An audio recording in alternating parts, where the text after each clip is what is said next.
In 1996, Kodak was the fourth most valuable brand in the world. They didn't just sell film, they sold memories. If you lived through the 20th century, your entire life, first tapes, birthdays, weddings, was captured on a Kodak moment. But today, Kodak is a ghost, a cautionary tale taught in every business school on earth. They didn't go bankrupt because they missed the future. They went bankrupt because they invented the future and were too terrified to use it. Today, we are looking at the rise, the golden age, and the spectacular self-inflicted collapse of the yellow giant. Before 1888, photography was a nightmare. You needed a chemistry degree, a wagon full of glass plates, and a lot of patience. Here enters George Eastman. He was a high school dropout with a bank clerk job and a total obsession with simplifying the photography process. He perfected dry plates and then the game changer film. In 1888, he founded the Eastman Kodak company and released the first Kodak camera. It was a simple brown box with a slogan. You press the button, we do the rest. The camera came preloaded with 100 shots. You took 100 pictures, then mailed the entire camera back to Kodak. They developed the photos, reloaded the film and sent it back. It was Apple of its day. Suddenly, photography wasn't for professionals, it was for everyone. By the mid-90s, Kodak owned 90% of the film market and 85% of the camera market in the US. They were untouchable. Kodak's business model was brilliant, and it's the same one tinters use today. They sold cameras at a low profit to get them into your hands, and the real money, the consumables, the film, the chemicals, and the paper. Every time you clicked that shutter, Kodak made a nickel. In 1969, Kodak camera went to the moon with Neil Armstrong and the team of Apollo 11.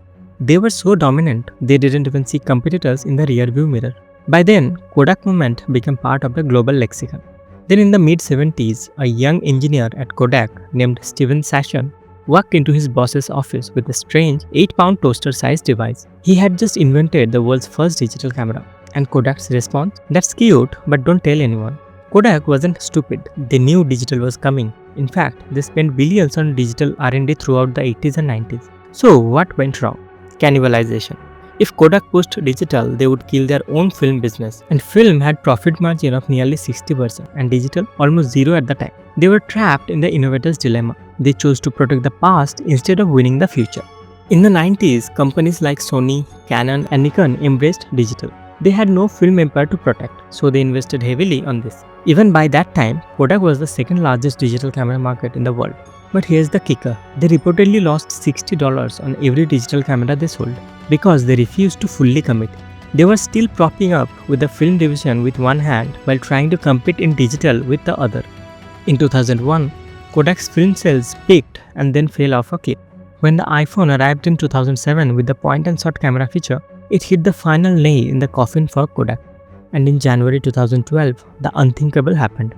Kodak filed for Chapter 11 bankruptcy. A 120-year empire crumbled. They sold off their patents just to keep the lights on. Today, Kodak still exists, but it's a shadow of its former self.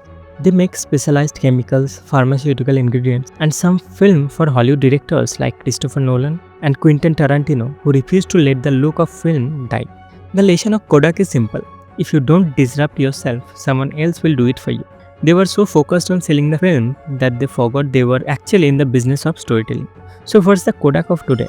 Is it a car company ignoring EVs or a social media giant ignoring AIs? Let me know what you think in the comments. And if you enjoyed this trip through history, hit the subscribe button for more deep dives into the brands that has shaped our world. I'll see you in the next one.